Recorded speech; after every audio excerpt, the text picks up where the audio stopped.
Quem tem gato sabe como é que a coisa funciona.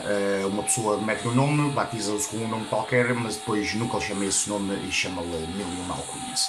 É o caso que acontece cá com os gatos de casa. E vou dar aqui alguns exemplos.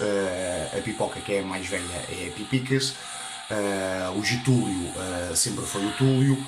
A Zulmira é a Azul. A Natércia é a Tércia. O Adriano é o Didinho. O Toninho, o António é o Toninho.